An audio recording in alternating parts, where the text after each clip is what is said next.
How in the hell am I supposed to get out of YouTube Shorts hell? I know. Hello, editor. Yeah, hello. Can you change the background of the video? I don't know. I'm thinking something around the end of the American Revolution. Yeah. This should work. Thank you. Well, let's get this shit started. Hello, people of the YouTube intro. There have been many infamous serial killers throughout all of American history. Killers like Ed Gein, Ted Bundy, H.H. Holmes, and the Zodiac have wreaked havoc across the United States, leaving a trail of bodies in their wake. Even though they have numerous details you can describe them as, like rat bastards, you can't call them the first. They couldn't even come close to being the first because the first serial killers were around the time the United States won the Revolutionary War against the British. Their names are Micajah Big Harpe and Wiley Little Harpe, better known as the Harpe brothers.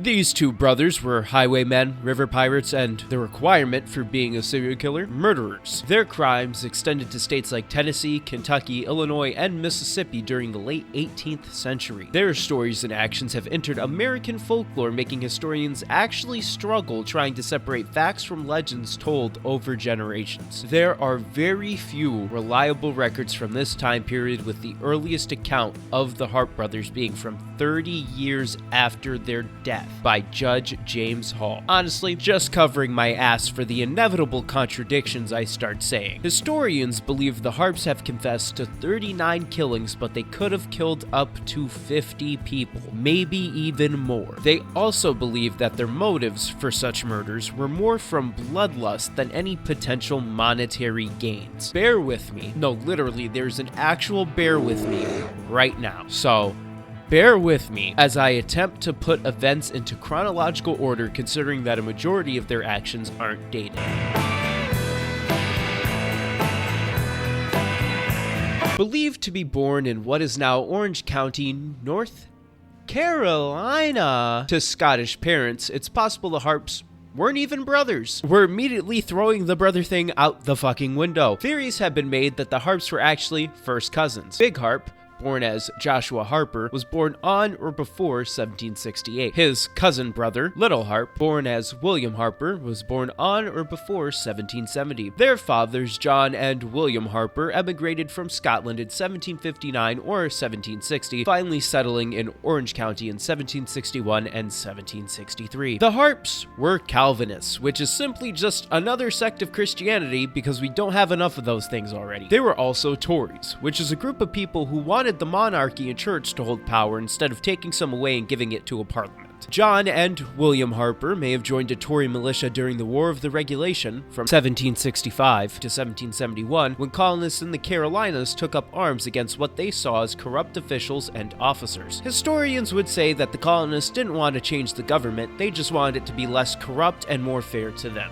which understandable. Around the time the Revolutionary War would begin, John and William would attempt to join the Patriot militia, but were denied their entry because of their association with British loyalists. Probably not a good idea to be a Tory who's loyal to the king, trying to join people who are very against the king and his processes. Eventually, the Harpers' family home was attacked by Patriots, and the Harpers were able to escape. Oh, never mind, they caught the fathers and lynched them while Big and Little Harpe were watching from the bushes. Yeah, they just did it like 2 seconds ago, dude. Sorry, but your parents are fucking dead now. This, honestly, 1000% gave them enough trauma to justify their killings to themselves, but they could have just dealt with the trauma like a normal person. Keep it all inside as you become more and more depressed while you tell everyone you're fine. I mean, come on, this is 2025, people. Everyone's fucking depressed. Hiding in the forest around the home would lead them to the Chickamauga Cherokee, who took them in and raised the boys, teaching them the important things: how to hunt, trap, dress wild game, forage native plants, steal livestock, raid properties, and the best ways to torture and kill a person. You know,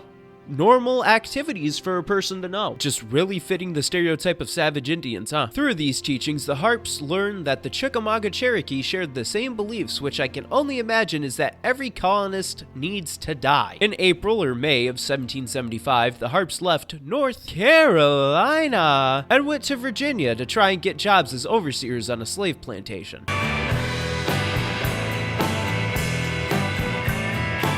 The Harp's location at this point is unknown. The only reason we can assume where they are is from the testimonies of people like Captain James Wood. The captain would say that the Harpe cousin brothers joined a Tory rape gang back in North Carolina, which isn't a sentence I thought I would say at any point in my life. They took advantage of the war by beating, raping, stealing from, torturing, and murdering anybody they didn't like. They also burned and destroyed property, especially any patriot farms they came across. Now this is a good time to mention I am not censoring anything I talk about because this is important information. I am not going to be the people who say unalive themselves, because in my opinion, if you're watching this video, you are a grown adult or mature enough, and if not, you shouldn't be watching this channel. Back to the video. The Harpes are about to enter the realm of being complete pieces of shit. Full scumbag territory. And this is why I need to put a disclaimer in the description for this one. The Harpe cousin brothers would gang, kidnap, and rape 3 teenage girls. Yep. Pedophilia, that's what we're talking about today. Fuck these guys, just straight scum. They attempted to do this exact thing to a 4th girl, but James Wood was able to save her and shot little Harpe. Unfortunately, he survived. Later, during the war, they would serve as military associates. Military associators aren't given uniforms or pay, so they usually survive by hunting, foraging, robbing, and looting the corpses of soldiers on the battlefield. The son of Captain James Wood, Frank Wood, not the Black Ops guy, he was a soldier of the Over Mountain Men Frontier Group. He saw the Harpe serving at the Battle of Kings Mountain in October 1780 under Major Patrick Ferguson. The Battle of Kings Mountain was a 3-hour engagement where the Patriots beat a British militia after the inventor of the Ferguson rifle, Patrick Ferguson, attempted to bring Patriots over to the side of Loyalists. During the skirmish, Frank Wood would fire at Big Harpe, and unfortunately, he would fucking miss. After this defeat, the cousin brothers would join Lieutenant Colonel Bannister Tarleton's British Legion for the battles of Blackstocks and Cowpens, where the British Army lost to the Patriot militia both times. The British were eventually defeated. Not really, they didn't surrender yet, but this battle was the start of the end for the British at Yorktown in 1781. Along with the British defeat, the Harpes would leave North Carolina with their old friends the Chickamauga Cherokee and headed west to Tennessee.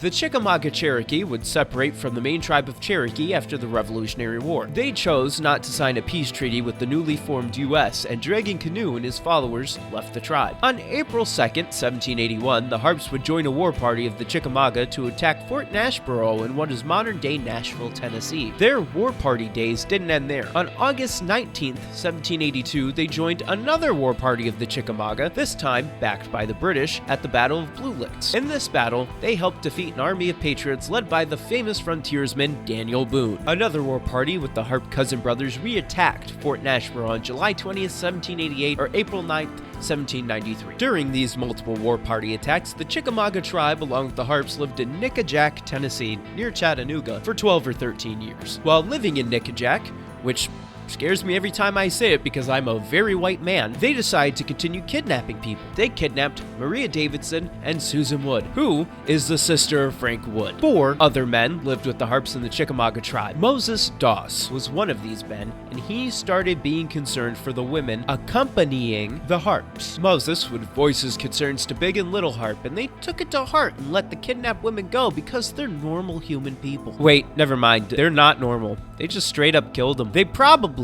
killed their own children after being born, but only one source I found said this and just continued on like it was a normal thing to mention. So I'm going to assume they didn't because events later say otherwise, but we'll get to that when we get there. In 1794, Nickajack was raided and destroyed by an American militia, but the Harpes were able to escape before this happened and moved to Powell's Valley somewhere around Knoxville, Tennessee. They would steal food and supplies from pioneers along the way. It's around this time that the Harpers probably changed their last names to Harpe to avoid any suspicions as loyalists, since Harper was a common loyalist surname. Killing hogs for a living, the Harpes would fade into obscurity after the summer of 1795. They would resurface in 1797 when on June 1st, Little Harpe would marry Sarah Rice, which is officially recorded in Knox County marriage records. Now living in a cabin at Beavers Creek, the Harpes would farm peacefully until they decide to flip their lives completely upside down. Cut 'em open, carve out their guts, and fill their 1797 would be the year the Harps began their brutal crime spree. They started by going back to their past with some property destruction and looting. They burned down some barns and stole other people's livestock. People started getting sick of them stealing their pigs, sheep, and horses, so when the Harps stole Edward Teal's horses, they chased the Harps out of town. While fleeing, the cousin brothers would strike down their first victim. A man named Johnson was found in the river, covered in urine, with his chest cut open and rocks inside the hole in his chest. This would become the signature disposal method of the Harps, which it's wild that they had to piss on the guy. Why the fuck do you have to pee on him? They fled north into Kentucky through Wilderness Road, where they killed a peddler named Peyton. Taking his horse and some goods, they continued on their way. In December, they killed 2 more travelers who were coming from Maryland. The Harps would end up in a public house, which is like an inn, near Boone's Trace and stay there along with a man named John Langford. All of the guests staying there were offered breakfast from the landlord. The Harps refused the breakfast because they didn't have any means to pay the landlord for the food. John Langford would make the mistake that cost him his life by taking out a handful of silver and paying for the Harps for them to be able to eat. Langford would be found dead soon after. They didn't get away with the murder, however. The innkeeper who ran the public house they stayed at told the authorities about how suspicious the Harps were. The authorities would then pursue the Harps, capturing them and putting them in prison. At first, they were jailed at Stanford Jail in Lincoln County, but were soon transferred to the state prison in Danville, Kentucky. Their crime spree has ended when put in prison on Christmas Day, which is the greatest gift the families of the deceased could get. It sucks though that in a couple months, Jailing Killers gets recalled, so they have to get out. And that's exactly what they did on March 16th by escaping prison. God damn it, we can't get rid of these fuckers yet. As they did back in the day, they sent a posse after the cousin brothers, and in return, they killed the son of Colonel Daniel Trabue, who was found after his dog led the authorities to his body. The colonel helped authorities locate the Harps, and so they figured they should just mutilate his son. Another completely sane and normal reaction. Fleeing north, they killed 2 more people named Edmonton and Stump, the latter found on Big Barren River. Reaching the mouth of the Saline River in southern Illinois, the Harps found 3 men camping. Can you guess what they did? If you said anything other than murder the 3 men, are you even watching this video? It should be pretty obvious at this point. Hiding in Cave-In Rock, a natural cave on the bank of the Ohio River, the posse chasing them stopped right before crossing the river, turned around and left. Fuck! They were right there, man! Cave-In Rock wasn't any ordinary cave. It was the home of the infamous river pirate Samuel Mason and his crew, who preyed on slow-moving flatboats heading along the Ohio River. The Harps would kidnap travelers, bring them up to the top of the bluff, strip them naked, tie them to a horse, and send both the person and horse off the cliff, killing them both. The pirate crew saw this happen a bunch and essentially told them to get the fuck away from them. They were kicked out and sent on their way. They returned to eastern Tennessee, and if you thought they were done, oh boy, are you fucking wrong. They murdered 3 more people in July 1798 or 1799 named Bradbury, Hardin, and Coffee. Even more bodies would be discovered in the cousin brothers' wake. William Ballard was disemboweled and thrown into the Holston River. James Brassel had his throat slashed and was found on Brassel's Knob. John Tully's body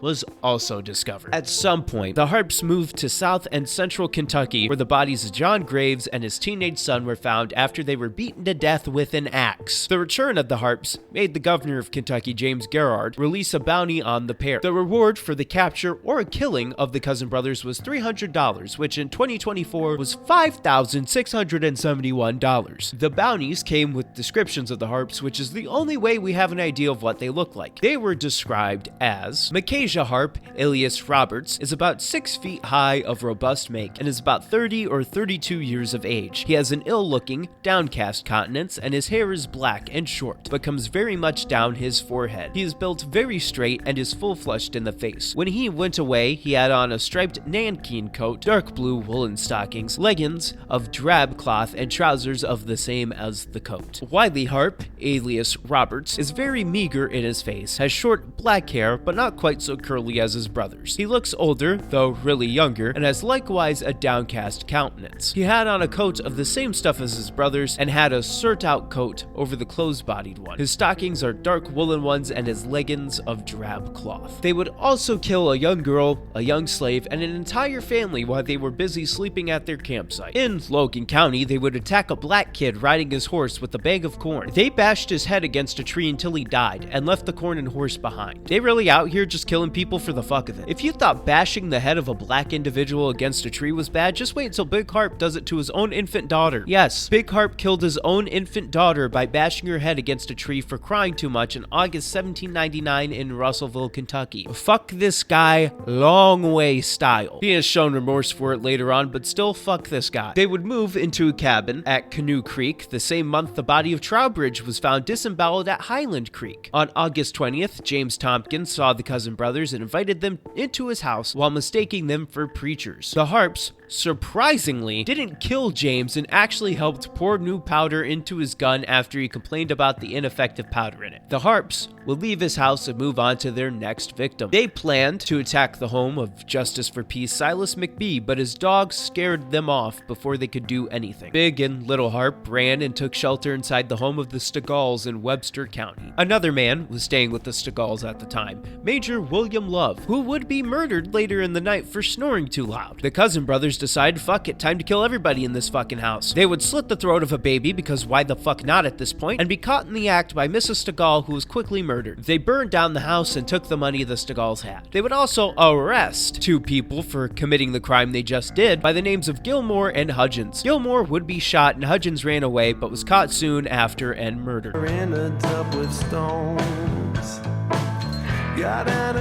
They fled west, trying to escape a new posse formed by John Leeper. The posse includes some well-known names to the Harpes, like Moses Stegall, the husband of Mrs. Stegall, Silas McBee, and James Tompkins. It also included Neville Lindsay, Matthew Christie, and Robert Robertson. The plan the posse had to successfully defeat the Harpes was for John Leeper to attack Big Harpe and Moses Stegall to attack Little Harpe, with the others providing any needed support. The posse found the camp the Harpes and their wives were using at the time, along with Maria Davidson, on August 24th, 1799 at Harpes Hill in Muhlenberg County. Maria would point out where the cousin brothers went for the posse, while claiming the Harpes were going to kill their own children because they were slowing their escape down. While the posse was heading their way, the Harpes were dealing with George Smith, an alleged horse thief attempting to steal one of their horses. In the process of killing this thief, the posse found them, stopping them from successfully completing the act. The posse asked the Harpes to surrender, but the Harpes took off. Big Harpe would grab the horse he just stole from Major William Love, but was shot in the leg by John Leeper before he could take off. He was still able to flee though. John Leeper would switch his gun with Tompkins, the same one Big Harpe helped refill with powder, and chase after him. During the chase, Harpe tried to shoot Leeper, but he missed and threw his gun to the ground. It was now Leeper's turn. With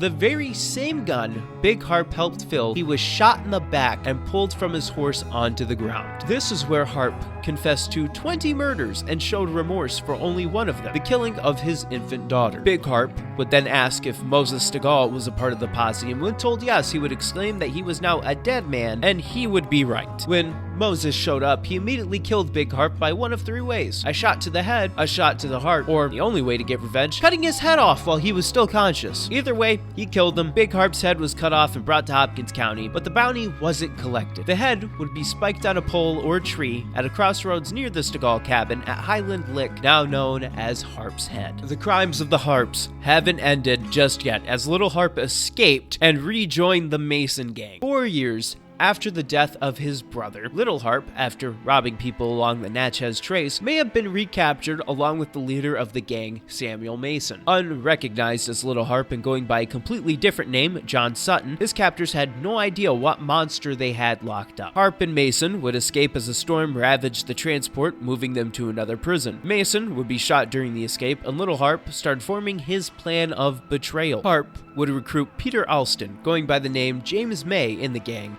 and son of notorious counterfeiter Philip Alston, to his scheme of killing Samuel Mason and taking his head to claim the bounty. It's unknown if Little Harpe actually did kill Samuel Mason, or if Mason succumbed to his wounds he obtained during the escape. Either way, Little Harpe and Peter Alston would take his head to town and get their whole world turned upside down. A Kentuckian by the name of John Bowman would recognize Little Harpe and Peter Alston as the outlaws they were. The two men were arrested but quickly escaped. Just as quickly as they escaped, they were recaptured in Greenville, Mississippi, and were sentenced to be executed by hanging. In January of 1804 at Gallows Field in Jefferson County, Mississippi, Little Harpe and Peter Alston were both hanged to death. Both of their heads were cut off and placed on stakes at Natchez Trace to warn the other outlaws planning on robbing other travelers heading down the path. After years of terrorizing America, both of the Harpes have been brought to justice for what they've done.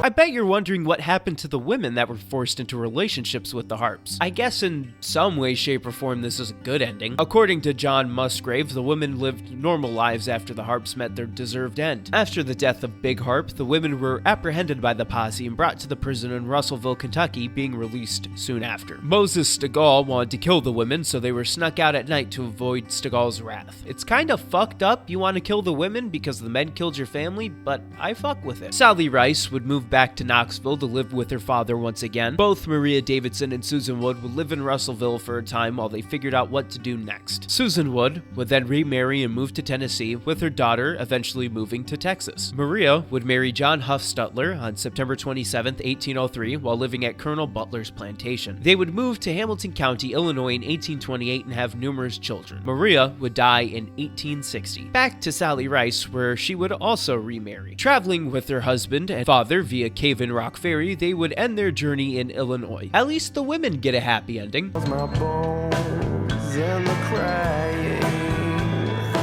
I wish I could say the story was over, but of course there has to be some bullshit ghost story associated with this. Between Tupelo and Houston, Mississippi, there's a place called the Witch's Dance. It was home to the mound builders of Mississippi, but rumors have it a coven of witches made their home there. The witches would dance around this area, and wherever their feet touched, the grass and plants would die, never to grow again. This is where the Harps come in. Big Harpe was traveling along the Natchez Trace, which runs through the area, with an Indian guide. The guide told him about the legend and pointed out all the bare spots the witches supposedly made. Big Harpe didn't believe the legend and laughed at it, dancing around the bare spots and daring the witches do something about it. Obviously, nothing happened because he was still alive past this point, but that didn't stop the witches from getting a measure of revenge. After Big Harpe's head was spiked on a pole, someone took his skull. The story goes that a witch took his skull, ground it into powder, and used it in a potion to heal a relative. People say if you talk about this story along the Natchez Trace, you can hear the witches laughing at the fate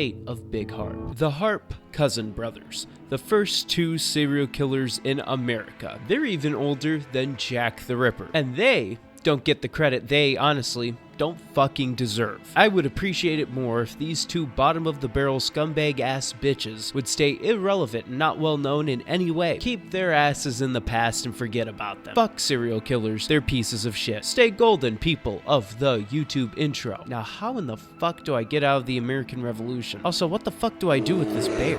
Oh no, the crying wouldn't stop. I'll smash his head in